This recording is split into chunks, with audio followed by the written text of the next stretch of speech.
From LinkedIn News, I'm Leah Smart, host of Everyday Better, an award-winning podcast dedicated to personal development. Join me every week for captivating stories and research to find more fulfillment in your work and personal life. Listen to Everyday Better on the LinkedIn Podcast Network, Apple Podcasts, or wherever you get your podcasts. Break language barriers instantly by translating up to 44 languages in real time with the HP AI PC, powered by the Intel Core Ultra processor. With the right tools, work doesn't have to feel like work. Learn more at hp.com/AI PC. Hello, my fellow negotiators. I have a quick question for you and some exciting news to share. But first, the question. Have you ever used a piece of advice from Negotiate Anything in any part of your life? What impact did that have? And what would it mean if you could amplify that impact? Now, while you're thinking about that, let me share the exciting news. That is what your life and career will look like when you join Negotiate Anything Premium. Negotiate Anything Premium is a comprehensive resource for mastering negotiation, providing exclusive content and community support to enhance your growth. It's everything you love about Negotiate Anything and so much more. Are you ready to negotiate more of the best things in life? Click the link in the show notes to learn more. I'll catch you later. Matthias, thanks for joining us today. Thank you for having me. Thank you. Oh, it's my pleasure. I am excited for this interview. I've been excited for this interview for a really long time. But before we jump into it, can you tell the audience a little bit about yourself and what you do? Well, I'm a former hostage negotiator. And what I do now, I transfer my knowledge, my experience from tough negotiations, really, let's say, very dangerous negotiations into the business and political world. Because what I've experienced, that most of the business managers are not prepared for tough negotiations. I love that. No, that's a really great point. I think in using military terms, I think a lot of the people in the business world are trained for peacetime. Not for wartime. And so I can definitely see where those skills could translate. Yes, following up to your statement, most people are trained for peacetime. As you mentioned it in our language, in our negotiation language, that means they are trained for win-win results. And in tough negotiation, there is no win-win. There is a winner and a loser. And this is why we came up with our philosophy of negotiations, which is you shouldn't avoid a deadlock scenario. You should create one. Because if you create a deadlock scenario, then the tough negotiation starts. And then you need to use different strategies and tactics. I love that. That's a brilliant point. So when you say deadlock scenario, what do you mean by that? A deadlock means there's a high demand and no cooperation. This is let's say, a hostage taker telling the police negotiator, if I don't get this, like a getaway car, I will kill the first hostage. So high demand and no cooperation. And this is very often in business as well, that let's say a procurement department is telling the key account manager, if you don't reduce the price by 3%, we will choose your competitor. It's also high demand and no cooperation. And the question is how to handle such a situation. So in your opinion, when you have that type of scenario where you have created the deadlock, what is the first thing you suggest people do in that scenario? So if you create a deadlock, then you send two signals. Signal number one, I'm in a powerful position because I believe I do have the power to get what I want. Signal number two, more importantly from my perspective, you're prepared to negotiate. So you don't want to avoid a conflict. You want to get into the conflict right now. This is a clear signal to the other side. I'm here to negotiate. I love that. And I really like the fact that you started off with signaling that you're in a powerful position, but then immediately sending the second signal that although I do have the power, a power position, I'm willing to still utilize the diplomacy first model. You're right. It's always a combination. It's a signal of I'm in a powerful position. Here's what I want. We call it let's put the fish on the table. So here's my demand. Always in combination with a willingness for cooperation, because otherwise it would be a threat. And if you threaten your negotiation partner, then it's not a prepared deadlock situation. Then it would be an emotional deadlock situation. I like that distinction. So prepared deadlock versus emotional deadlock. Can we dig a bit deeper into that? What exactly do you mean? If you create a dialogue, that means you have a clear target, you have a clear strategy and tactical steps. It's a rational approach. In an unprepared dialogue, it's an emotional dialogue because you're emotionally attached. So in a tough negotiation, for example, if you believe that you are right, if you believe that your standpoint is right, then you expect from the other side they come up with some cooperation, that they understand your standpoint, that they have the same understanding of a negotiation. If they don't do what you want, then you're really disappointed and then you get emotionally attached. And then you end up in a so-called emotional deadlock scenario. Okay. And so to avoid that emotional deadlock, what are some things that people can do or some things that they should keep in mind? So principle number one, never believe that you are right. Because if you are right, then you tell your negotiation partner that they are wrong. And a negotiation is not about right or wrong. A negotiation is not to convince your negotiation partner. So this is our principle number one in our philosophy. We never negotiate against someone. We negotiate to achieve an agreement. We always try to find a solution which is not convincing a negotiation partner. And this is a completely different approach. I love that. That's brilliant. And what's interesting is that although one of the first signal that you send is one of power, it is tempered by humility and respect, because you have to have a significant amount of humility to go into a conversation, not believing that you're right, with that level of openness, right? Exactly. It's exactly what you said. This signal of being in a powerful position. It's more like, I'm well prepared, I know what I want, let's negotiate. Always, as I said before, with a high willingness for cooperation. Right. Now let's move on to that second signal. So we talked about sending the signal that you're in a powerful position, and then the second signal, which is showing that you're prepared to negotiate. Let's say we are dealing with somebody who is emotionally triggered. Personality-wise, they have a high level of emotionality. What are some things that we can do to temper our approach to make sure that, or at least decrease the likelihood that they'll interpret what we're doing as a threat? Well, as a police negotiator, you learn two very important tactics. Number one, always talk about common interests. Never talk about the conflict. So say, okay, we are in the same situation. We do have the same target. We have the responsibility to find a solution. So talk about common interests. And number two, it's not about being right or wrong. So you would never say you are wrong, you're not allowed to do it. It's always from my perspective, based on my experience. So it's always about your perspective, not about your position. I love it. That's brilliant. That is brilliant. One thing that I've noticed when I've traveled doing these workshops, especially on the procurement side, there's situations where people are single sourced. So they only have one supplier for this specific need. And it's a critical supplier, so they can't simply do without the thing in question. And so at times they've had the experience where the supplier makes a unilateral demand and says, listen, I need you to agree to a price increase or we're going to stop shipment. And so the procurement folks feel as though they don't have the power. So circling back to the first signal that you send to show that you're in a powerful position, where would they find that power? Well, if someone is negotiating with you, then you know they need something. Otherwise, they won't negotiate. So if a single source is telling you, we don't need you, we will choose your competitor, something is wrong. Because if they could choose your competitor, they wouldn't negotiate with you. So if someone is starting a negotiation, then you know they need you. If they start with high demand and no cooperation, this is what we teach them. It's a clear signal, I'm in a powerful position, and they have the willingness to negotiate. So if they start with high demands, then you have to start with your demand. By saying, okay, thank you so much for expressing your demands. From our perspective, it would be important to double the volume, for example, and then you are at the starting point of a negotiation.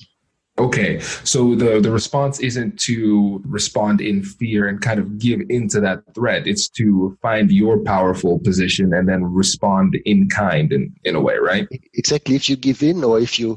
So what most people do, most people try to avoid this conflict. Yeah? They try to offer a compromise. They try to give in. They try to postpone a decision. Or worst case, they try to escalate within the company.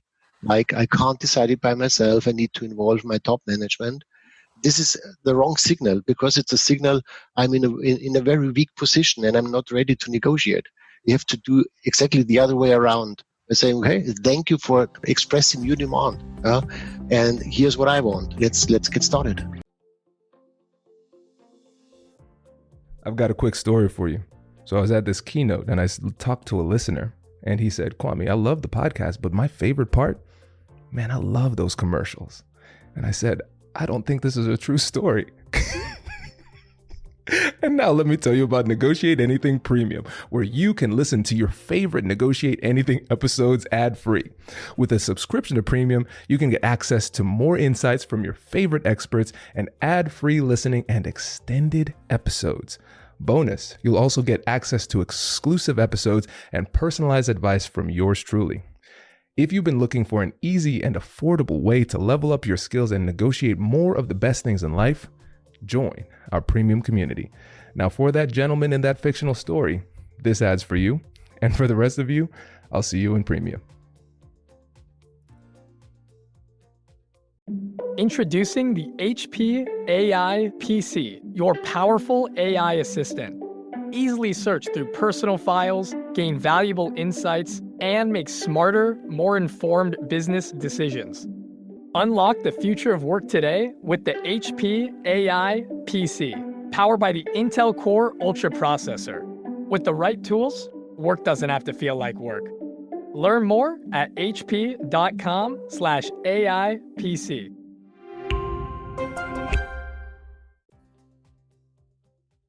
I love this. And so this is how you would handle the beginning of the negotiation when it's a difficult situation. First, you would create that deadlock and then send those two signals.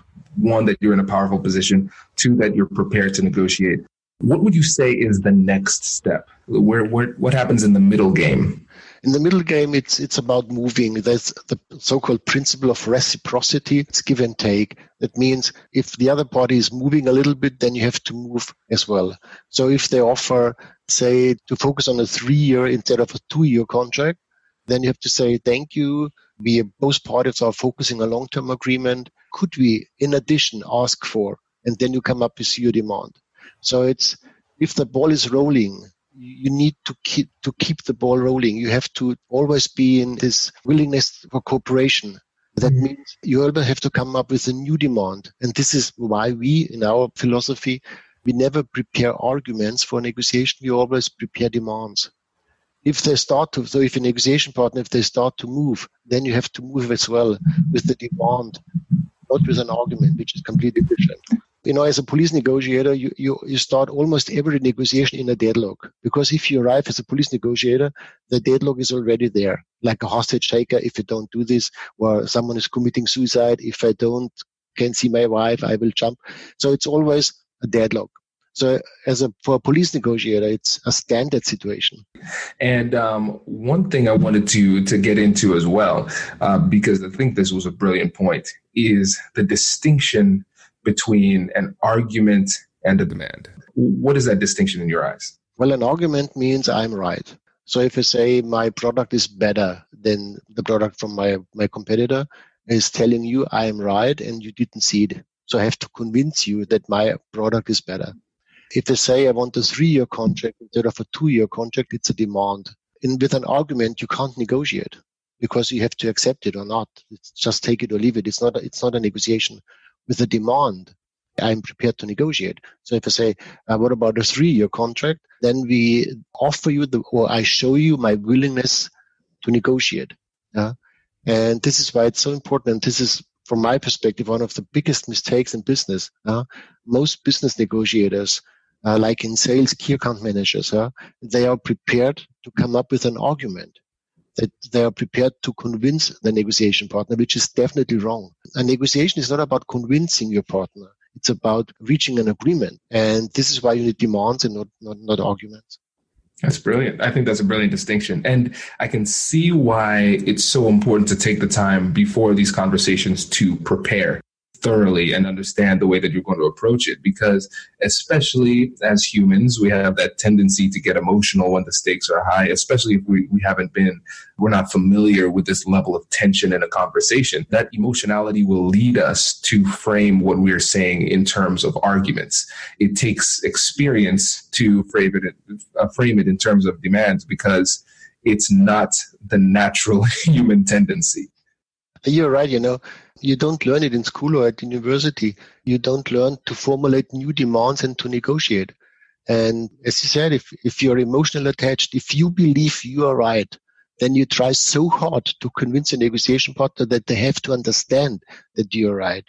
And that's a deadlock. Mm-hmm. Exactly. Yeah. In my book, I talk about the fact that great negotiators have unnatural responses to these situations, because your built-in psychological response, the limbic response, will lead you in the wrong direction. And oftentimes the first thing we want to say is the wrong answer. And so you want to try to pre-think as much of this process as possible. And that's why we have the free negotiation guides on the website. So if you ever are interested in learning how to prepare systematically for a negotiation, if you go to AmericanNegotiationInstitute.com/guide, you can get that preparation guide and learn more. In your experience, what are the keys to effective preparation? Well, number one is, what do I want? What's my target? What do I want to achieve? That's number one. And this is very critical, because you also have to define your walk-away position. So walk-away means if I want to achieve my target, what are the consequences? And number two, what's my strategy? And number three, the tactical topics. So during the preparation, it's very important to push yourself in this play-to-win position. That means if you prepare demands instead of arguments, you get the feeling you're in a very powerful position. Play to win means I want to win this game. Number two, after preparing your demands, you have to define your team structure, because what we see very often in the corporate setup, that teams are not well prepared, that there is no game plan for a deadlock scenario. So what we suggest is to use we call it the FBI principle. You talk to Chris Voss or Gary Neusner, to these guys, they always negotiate in a team. We call it the speaking negotiator, the non-speaking negotiator, we call them the commander, and a decision maker. In a company, for example, a CEO as a decision maker is not allowed to join a negotiation, because as a decision maker, your job is to define the target, not the strategy and not the tactics. You only have to say, dear team, this is what you want. Go for it. Then you have the commander. As a commander, you're responsible for the big picture. You talk about common interests. You talk about the future, about long-term topics. And then we have the negotiator. The negotiator is responsible for the conflict. So these guys, they start with a high demand. They are leading the negotiation, and they are moving forward with the negotiation partner. In summary, play to win and a clear team structure. It's so important in a negotiation when you negotiate in a company. That's a brilliant example. And I really appreciate what you're talking about with the FBI model. And I remember in Chris Voss's book, Never Split the Difference, he said that the best negotiators are the ones who are able to get the other side to believe that they have very little power in terms of authority where it comes to decision-making power. So they can go to somebody else, kind of abdicate that responsibility strategically, so they're not committing at the wrong time during the negotiation. Is that kind of what you're talking about, one of the benefits with that structure? Exactly. So you show the other party that you're responsible for the negotiation. However, you're not responsible for the final decision, which is completely different.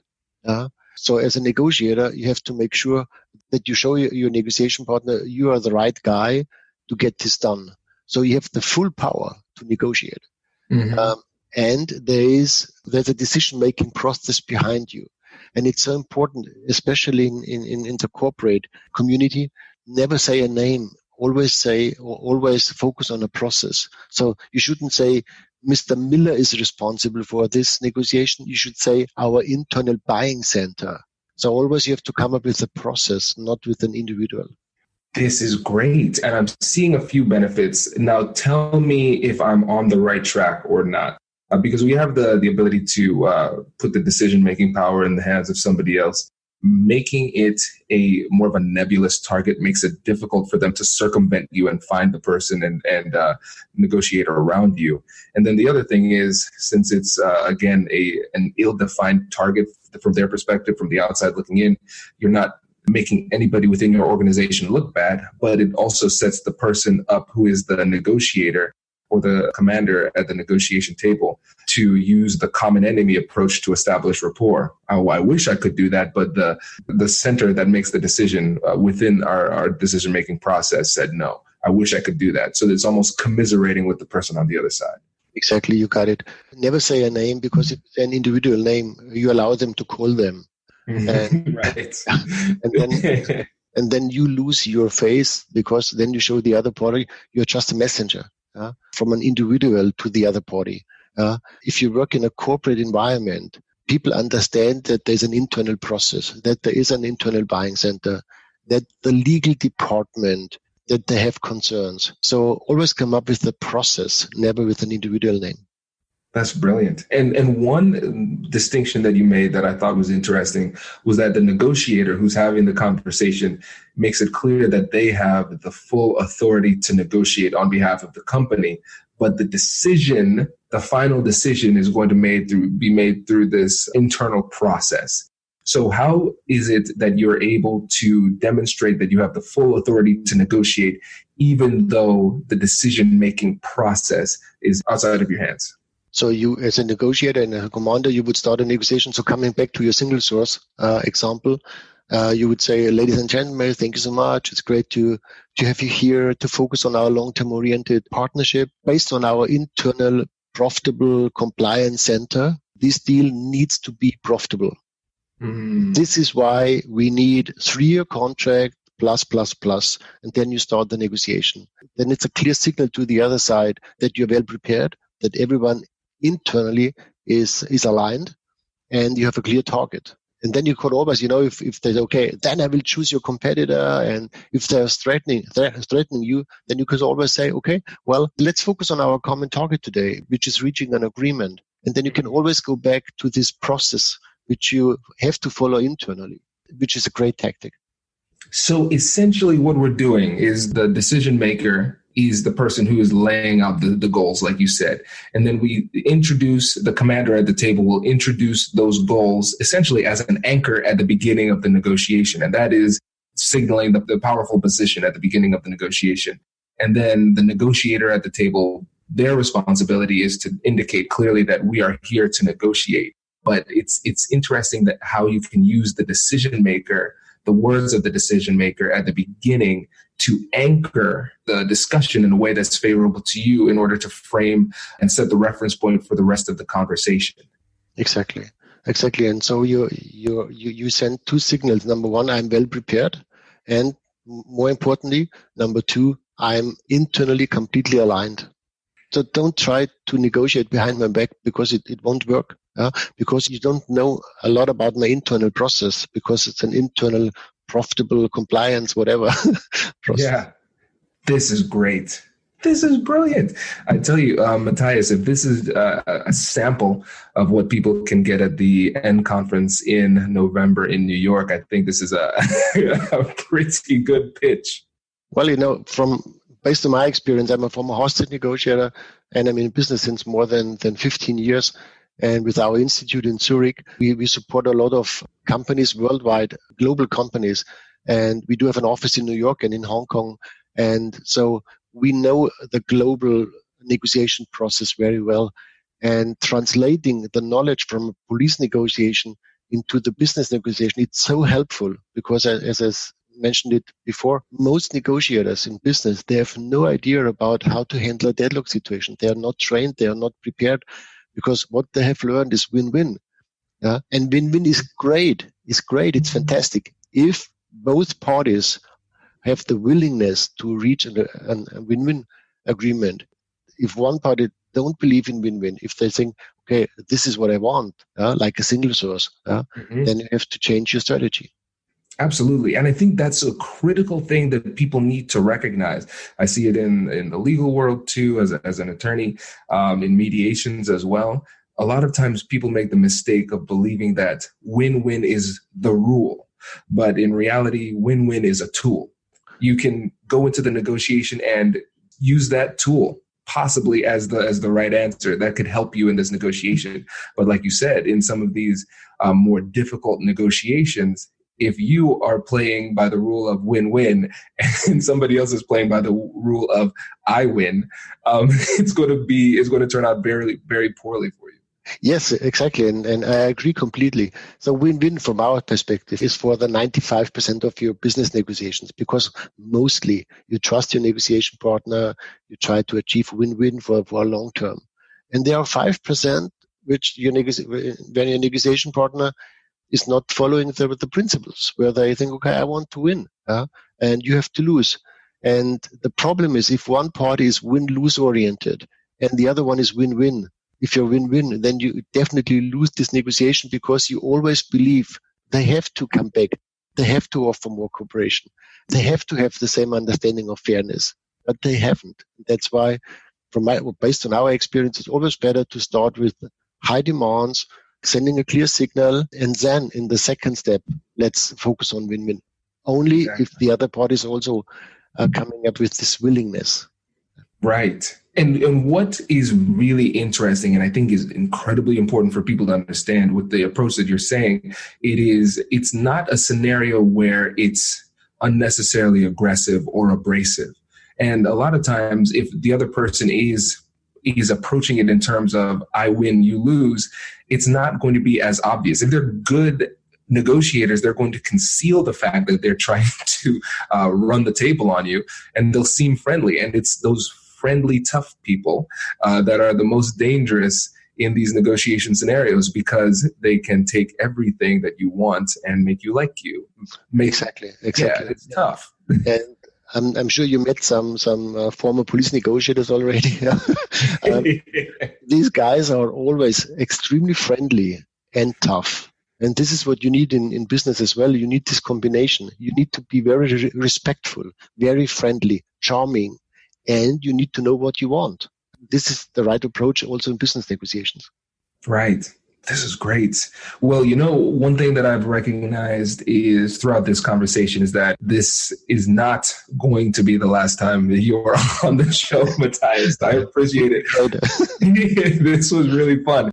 Wait. Now, before you sign off, I have something to tell you that I've never told you before. Just kidding. I've told you before, but you should listen to it again. I want you to know about Negotiate Anything Premium. Imagine all of the things that you love about our traditional feed, plus so much more. I know you like our traditional feed because you're at the end of the episode. And with Negotiate Anything Premium, you'll get more bonus content you've been asking for, more of the expert insights that you can't get anywhere else, and more exclusive behind-the-scenes access into every conversation. Are you ready to get more of what you want out of your life, career, and every conversation?